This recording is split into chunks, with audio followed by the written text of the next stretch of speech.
देह, मन और चेतना, इन तीनों तल पर हमारा मानवीय जीवन कार्य करता है और संचालित होता है।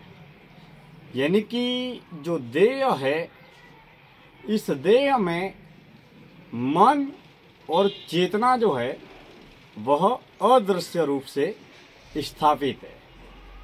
मन एक विचार है, विकार है, काम है, क्रोध है, लोभ है, मोह है, अहंकार है।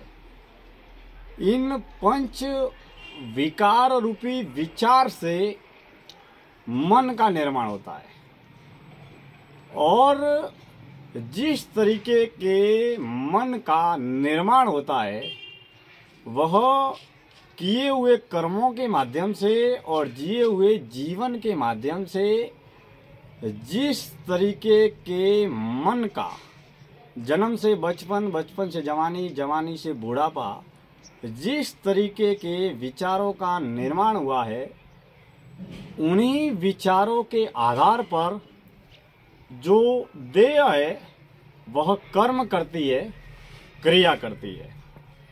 अब मन और देह दोनों मिलकर जिस तरीके की क्रिया करती है या जिस तरीके के कर्म का निर्माण होता है, ठीक उसी तरीके से हमारे जीवन में कर्म से कर्म फल का और कर्म फल से जन्म और जीवन का निर्माण होता है।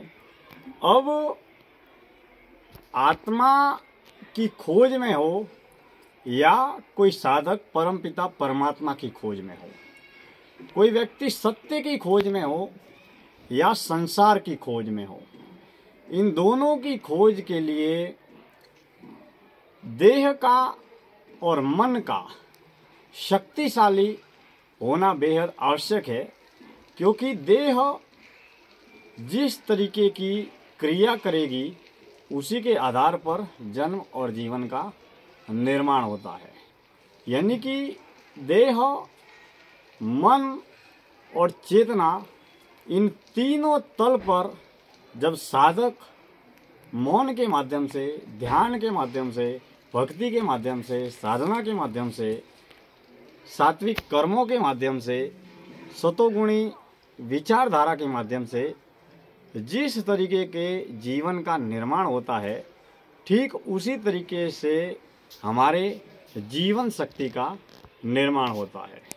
अब संसार का कोई भी कार्य करना हो, घर, परिवार, दुकान, ऑफिस, फैक्ट्री, मान, सम्मान, पद, पुरस्कार, अमीरी, प्रसिद्धि, जितनी भी पदार्थवादी जगत की जो भी उपलब्धियां है, उसको प्राप्त करने के लिए देह का होना बेहद आवश्यक है। अब सत्य की खोज के लिए अगर हमें भक्ति करनी है, साधना करनी है, त्याग करना है, तपस्या करना है, सात्विक कर्म करना है, ईश्वर की राह पर आगे बढ़ना है, तो भी देह का होना परम आवश्यक है। लेकिन देह को संचालित करने का या देह का जो चालक है वह मन है और मन के विचार है। अब विचार का निर्माण प्रतिपल प्रतिक्षण हमारे जीवन में होता है। इसके लिए हमें मन, वचन और कर्म तीनों तल पर बेहद सात्विक सतोगुणी होना बेहद आवश्यक है। क्योंकि हम जिस तरीके के कर्म करते हैं, ठीक उसी तरीके से हमारे जीवन का निर्माण होता है। अब देह है वह एक स्थूल पदार्थवादी जगत है। क्योंकि देह जिस तरीके से दिखाई देता है, हम जिस तरीके से पूरे संसार में जितना भी पदार्थवादी भौतिक जगत है उसको देख पाते हैं, पृथ्वी, जल, वायु, अग्नि, आकाश, जो पदार्थवादी जगत है उसको देख सकते हैं, तो पंच तत्व की जो देह है उसका निर्माण भी पंच तत्वों से हुआ है और इस सृष्टि, ब्रह्मांड, संसार का निर्माण भी पंच तत्व से ही हुआ है। लेकिन फर्क बस केवल इतना है कि ये जो देह है यह जीवित पदार्थों का एक पुर्जा है और इस पुर्जे में ऊर्जा है। और जिस तरीके से पत्थर है, पेड़ है, मिट्टी है, पूरा का पूरा जो संसार जो बाजारू भौतिक जगत में दिखाई देता है, इस संपूर्ण संसार का निर्माण भी पंच तत्व से हुआ है। अब देह के भीतर जो मन है वह सूक्ष्म प्रक्रिया है, वह विचार जो है या विकार जो है वह सूक्ष्म प्रक्रिया है।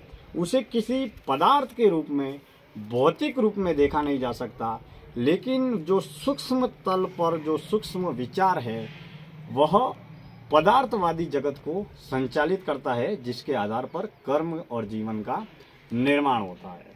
अब कहने का तात्पर्य यह है कि जो सत्य की खोज में है या फिर जो सात्विक राह पर अग्रसर होना चाहते हैं, उन्हें देह के तल पर, मन के तल पर और चेतना के तल पर, इन तीनों तल पर कार्य करना चाहिए।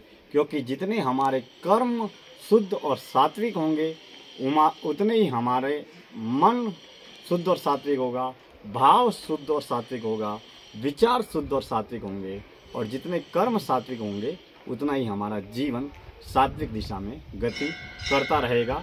तो हमें हमारे जीवन में देह के तल पर, मन के तल पर और चेतना रूपी शून्य के तल पर नियमित निरंतर मौन के माध्यम से, ध्यान के माध्यम से, होश के माध्यम से, साक्षी भाव के माध्यम से और कर्तव्य भाव के माध्यम से जीवन के उत्थान के लिए, आत्मा के उत्थान के लिए, आत्म कल्याण के लिए, आत्म जागरण के लिए नियमित निरंतर कार्य करते रहना चाहिए।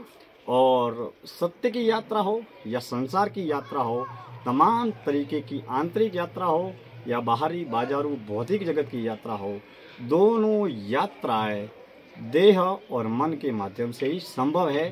क्योंकि देह और मन के माध्यम से ही कर्म का निर्माण होता है।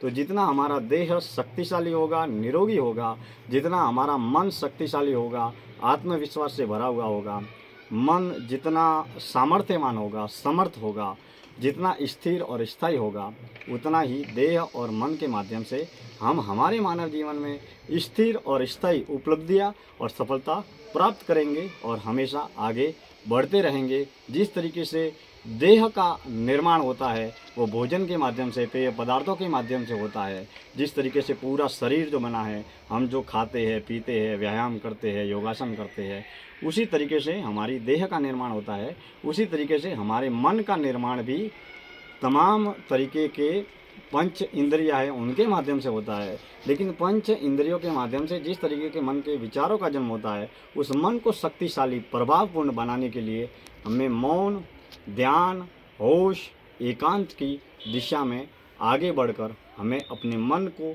जन्म को और जीवन को जानने का, पहचानने का, समझने का और खोजने का प्रयास करना चाहिए।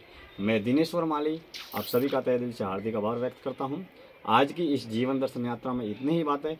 कल हम किसी और नए विषय को लेकर बातचीत करेंगे।